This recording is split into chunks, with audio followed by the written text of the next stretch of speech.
Welcome on into the Kiwi Football Fix for another week. And this week there is only one thing that you should be... well, there are two things that you should be concerned about. The Wellington Phoenix are playing in the A-League. But the main thing, the main story this week and for the next week as well, is OFC WCQ. That's Oceania Football Confederation's World Cup qualifying. After the longest time, we are finally here. We are about to see the All Whites in Qatar try and qualify for that intercontinental playoff later in the year. Seems a pretty good time to bring into the show the one, the only, the head coach of the All Whites, Danny. Hey, Danny, great to see you, mate. How are you? Yeah, very good. What an intro. What an intro. It's good. We've been here in Doha for sort of the last 11 days. The players over the last couple. We've managed to have a couple of training sessions. So, yeah, we're settling in. Danny, after all of the false starts, after all of the COVID delays, how ready are you and your All Whites for the challenge that lies ahead of you? Oh, look, I'm not going to lie. It's been a real challenge, obviously, scheduling of this World Cup qualifying tournament. The fact that the first couple of games are outside the window, but I think we've worked really hard, and the players and their club environments, their coaches, their sporting directors have been really open to working with us. And I think we're in a pretty good space, that we've got a good group of players now that are, like I said, starting to arrive in Doha and getting ready for this first game against Papua New Guinea. How are you feeling personally? Because as All Whites head coach, I suppose there is a little bit of pressure, especially in a tournament like this where the All Whites are favourites. So how does that sit with you personally? Well, look, I know exactly, we're expected to win, and the players are well aware of that. So there is pressure on our shoulders. It's the first time we're going in under my tenure where there's some real expectation. And I think we have to embrace that. That's just the reality of where we're at. We've, had a great year last year in terms of the Olympics. Some really meaningful and quality build-up games in October and November. So we've had time together. So we feel like we're in a good space. And I think the thing that we just need to focus on is our processes, both our processes on the pitch and off the pitch, and how we connect as a group. And I think if we do that over the couple of weeks, we'll be in a pretty good space. How do you protect against complacency? Because, look, whether you think it or not, a lot of the nations that you're coming up against in this competition, they're not professional athletes, they're not professional footballers, yet your All White squad are. So it may creep in at some point. How do you attempt to stamp that out if it does? Yeah, look, again, that comes down to our processes and I think the standards that we've tried to set. And again, it'll just be a few little reminders. 95, if not 100% of our players have played against the island nations before, whether it be at all white level or under 20, under 17 level. And they know how difficult these teams are and how unpredictable they can be. And if you give them a leg up or an opportunity, you can really get punished. I only need to look back to my era, and it wasn't even in the islands. It was in Adelaide, I think around 2005. A team that had Simon Elliott, Ryan Nelson, some of our greats, losing 4-2 to Vanuatu. So, look, the reality is the island nations have some really good, dangerous, quality attacking players. And if we show any sort of complacency, we could very quickly come unstuck. How close to your best possible squad is the squad that you've assembled for these qualifiers in Qatar? Yeah, well, look, it's been a real sort of jigsaw puzzle that we've tried to put together. As most people will be aware, we've got a group of players that are here right from the start. A number of those will be leaving us after Game 2, so after we play against Fiji. We'll have more players joining us around that period, and then a few more a little bit further on into the actual international window. So, yeah, it's been difficult actually trying to pull it all together. But that said, I'm really happy with the 30 odd players that will be joining us over this period. And all of them are going to play a crucial part. It's obviously a little bit disappointing that the likes of somebody like Sapreet Singh can't join us due to injury. But look, that's just the nature of football. We're going to go through periods where players are either suffering with injury or illness, and we just have to rely on the depth and the quality that we do have within our squad. Has it been the most challenging squad to pull together? You talk about the FIFA window and how the tournament itself actually extends beyond that window, COVID issues and protocols that you have to face. The likes of Sapreet Singh not being available, Michael Boxall is kind of a maybe as well. So in terms of challenges throughout your All Whites head coach tenure, where does this rank? Well, without a shadow of a doubt, it's probably been the most difficult time to try and pull a squad together. And you couple with that the recognition and understanding from us that there's expectation, we're under pressure to win. That said, we're in a better space, and I've said it for a long time, better space than we ever have been in terms of the amount of players we've got playing in good quality professional environments. And so we're now, it's the first opportunity I've had to work with some of these players. I think of the likes of Costa Barbarouses, who hasn't played for the national team for 4.5 years, and for various reasons, family issues, club issues, that have kept him out. But he's absolutely chomping at the bit. He's arrived. He's in fantastic shape. He's trained incredibly well over the last couple of days. So somebody like Costa, is a bit of a breath of fresh air into the environment. So we're very, very fortunate that we do have, quite a bit of depth now, better than we've ever had before, in my opinion. Danny, before we start talking a little bit more about particular players that you've got at your disposal, I want to make mention of the fact that these are still COVID times. Omicron is running rampant here in New Zealand. And we know that the last time you tried to have an international tour, the Uzbekistan match was cancelled because of an outbreak within the team. So what happens this time around if the same thing happens, and what measures are the All Whites taking to ensure that COVID doesn't breach Camp All White? Yeah, look, we're obviously working hard as a management. Obviously, the players have to sort of really buy into that in terms of trying to stay as safe as we possibly can and not allow it to creep in again. Incredibly, there is no official testing in this tournament, but obviously for us as a group, we're going to try and take every single precaution that we can. I think we've brought over in the vicinity of 1,500 rat tests, so look, we're in a pretty good space. Having been through that, and it was disappointing at the time, missing out on that opportunity to play against Uzbekistan, but we did learn a lot from that, and so we're really quite prepared now, I think, to take every precaution that we possibly can. And that's not to say it's not going to creep in, because there is still a possibility, but we make sure that we're really mindful about that. Is that a FIFA directive to not be overly concerned with COVID? Look, I'm not sure. That's the instructions we've had from OFC, and we obviously just have to abide by that. That's their decision.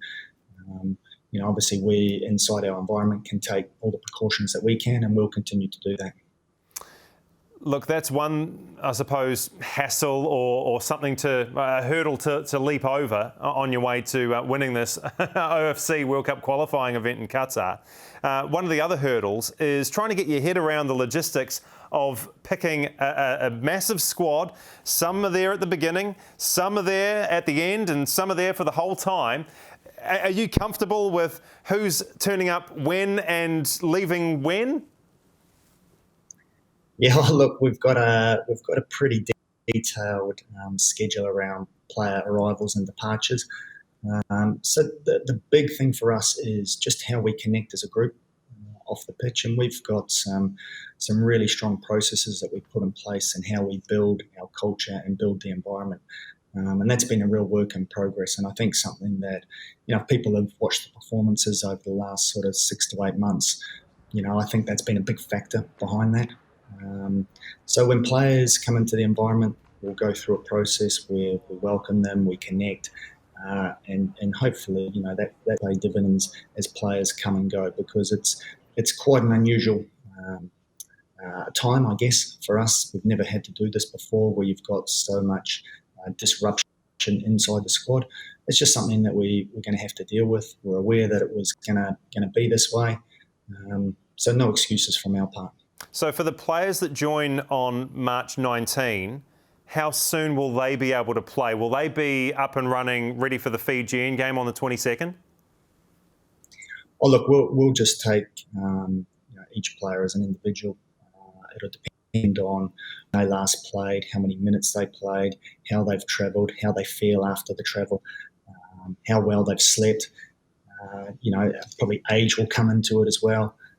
So there's multiple factors, and so we can't sort of tar everybody with the same brush. We need to look at each individual, and our medical team, which is world class, will advise the coaching staff. I'll speak to the players individually, and we'll just make decisions based off the back of that. Chris Wood is one of the guys who's arriving late. And we know Chris Wood, he loves the All Whites. He loves representing New Zealand. How gutted is Chris Wood that he misses an All Whites game? Oh, yeah, he's a little bit dirty about that, no doubt about it. He is a man that absolutely loves pulling on that national team shirt, loves representing his country, loves scoring goals for his country. He's only a couple away from Vaughan Coveney's record, so I know that, back deep in the back of his mind, that'll be there for him, and I'm sure he'll want to sort of tick that box as quick as he possibly can. But yeah, it goes without saying he's a vital cog inside our side. The fact that he's made this big move to Newcastle, there's a huge amount of pressure and expectation on him inside that environment. And he could very easily, sort of opt out of potentially playing some of these games. But I think it says a lot about his character, the fact that even at the level that he's operating, that he desperately wants to play every single international for the All Whites, irrespective of where it is and who it's against. Now, Danny, let's talk about some of the guys who aren't there. You mentioned Sapreet Singh a little bit earlier on. What's the state of his groin like? And how long is it going to take for him to recover from this injury? Because it seems to have been hanging around for a little bit of time now. Yeah, look, and that's probably why we've collectively had to make this decision, and I've really been quite strong with him about how he manages that, how he looks after himself. The reality is, for me, I've been through that, sadly, on multiple occasions, having eight groin operations. So I know exactly what he's going through and what potentially could be the outcome if he doesn't try and sort it very quickly. And it's not something that he can afford to take risks with. It's not something that he can actually play through. So the fact that he's now having a solid rest, going to Austria for world-class treatment, I think is really good. So, look, I had a few texts with him a couple of nights ago. He said that better. He's going to start getting back into light running. So hopefully, over in Germany, they really manage this injury well. They look after him because he's got a huge future in the game, and he's so vitally important to us, as everybody will be well aware. So we need 100% fit Sapreet Singh the next time he comes back into the camp. Hopefully that will be the Intercontinental playoff. Looking to the heart of defence, Michael Boxall isn't there, but there's kind of like a wee asterisk next to his name because he might play. What are the chances of Michael Boxall being involved in this World Cup qualifying campaign? Look, and some of the tough decisions that we had to make. We tried to limit the amount of comings and goings that we possibly could, and really put faith in some of the players that could be with us the entire time. And people may or may not be aware, but Boxy, again, has been struggling with an injury for some time now. Even last November and then January again, when he came into the windows, was anything but 100%. I think he sort of got encouraged to play the final series in the MLS last season, when probably he could have done with a rest. Part and parcel of professional football, unfortunately. So he's feeling a lot better now. He's playing in the MLS. The reality was, though, he wasn't going to get released until really quite late. And knowing him and the amount of travel he would have had to have undertaken to get him, he potentially would have only been available for one game. So, look, like I said initially, we decided to put our faith in players that had the potential of being with us for longer periods of time. Should the worst happen and we pick up a couple of injuries, Boxy is because he is such a good man and such a good Kiwi, is really prepared to jump on a player and support the team as quickly as he possibly can. All right, Danny, let's take a look at what you've got coming up. Saturday morning, early, New Zealand time, up against Papua New Guinea. What are some of the team selection conundrums that face you ahead of picking a starting 11? Oh, yeah, look, a couple of things. I guess the arrival dates and arrival times has been a big part of it. So, the fact that we've had a group of players here that have been able to travel, I think, is a fairly big factor. We've still got players arriving as late as tonight, our time. So somebody like Tommy Smith is arriving particularly late. So a lot of that will go into selection decisions, as well as how they've trained over these last couple of days. The amount of game time they've had in their club environments of late. Are they capable of being able to play 60, 70, 90 minutes? We can only make a maximum of 5 substitutes. So all of that, as well as coupled with, the opposition and what they're going to bring to the table. We know that they've, are most likely to counter-attack us with real pace with the likes of David Brown, Tommy Semi. They've got some quality players that most New Zealand football fans will be aware of. So there's multiple things that are going to go into it, but ultimately, I think the squad that we've been able to assemble, there's only 18 or 19 of us at the moment, is still strong enough to win this game well, should we put it forward. If I ask you very, very nicely, and you keep in mind that I'm a nice guy and, we know each other pretty well by now. If I ask you, have you decided upon your starting 11? Would you be kind enough to share it with me?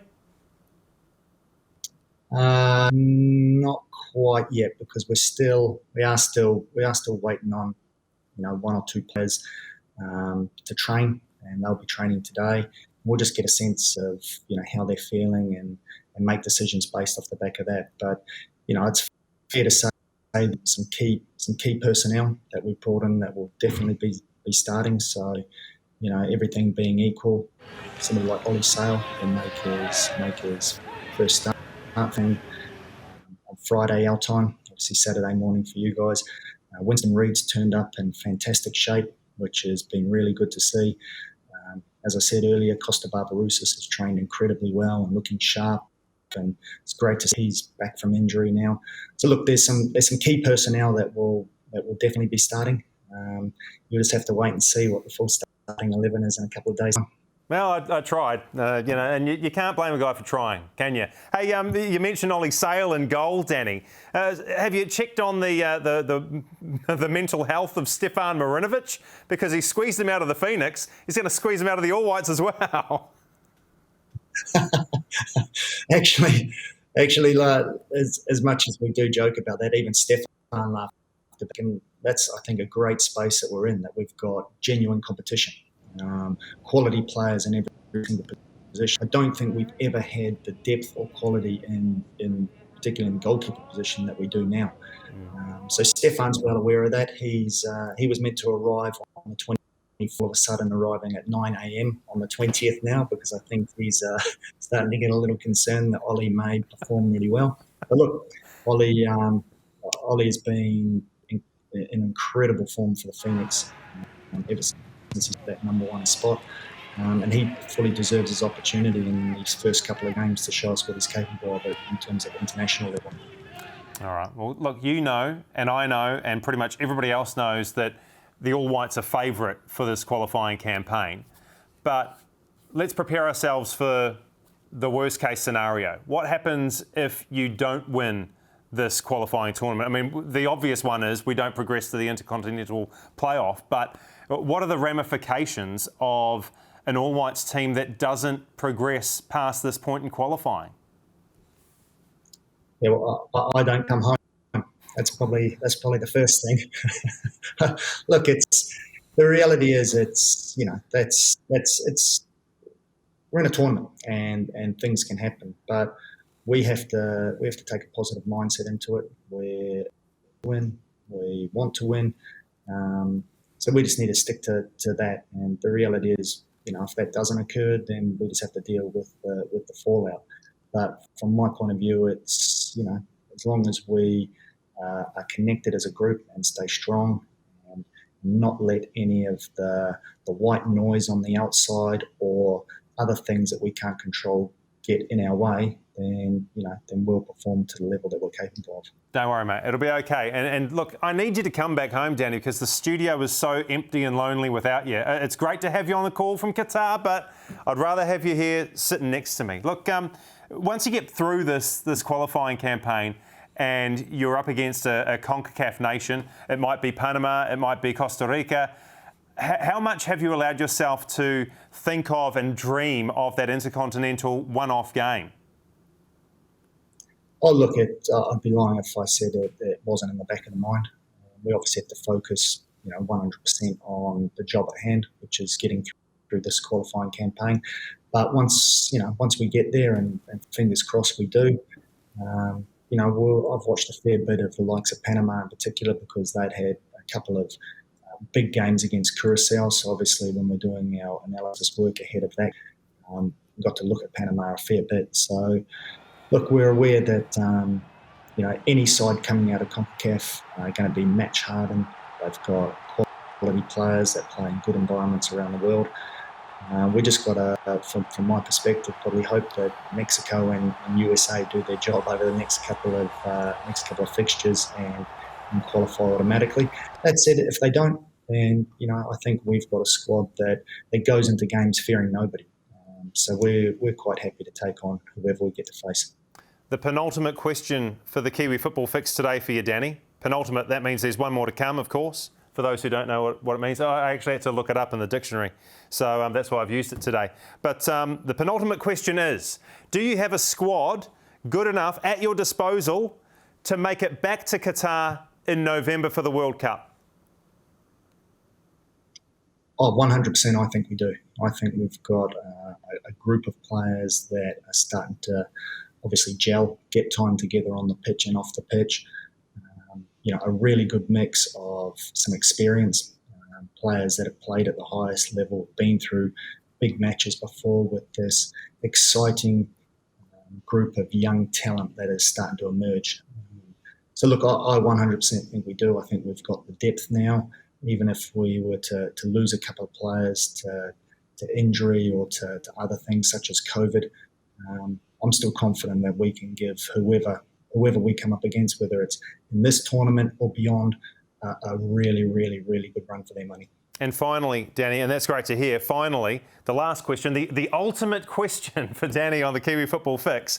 Football fans on Friday night, Saturday morning, they've got a little bit of a conundrum, a little bit of an issue to solve. And I'm wondering, how should we approach it? Because we've got the Wellington Phoenix in the A-League, and that gets underway at 9:45 p.m. up against the Newcastle Jets. Then there's the All Whites PNG at 3 a.m. How would you handle this if you were back home? What would you do? I'd just have a little nap during the day and then do an all-nighter. No, nothing wrong with it. Surely I can have a little sleep then after that. Danny Hay, all-nighter. Danny, it's been awesome to catch up on the Kiwi Football Fix today, man. I wish you all the best. Not that you need luck or anything like that. Your quality alone will see you through this OFC World Cup qualifying campaign. Good luck for it, though, anyway. And thanks so much for your time, mate. Appreciate it. Good on you, Goran. Thanks for having me on. Good to hear from Danny Hay. And yeah, it's a massive Friday night, Saturday morning. Phoenix on Friday night. All Whites up against PNG on Saturday morning, 3 o'clock. We've got it all on Sky Sport. Enjoy the football, and we'll see you next time on the Kiwi Football Fix.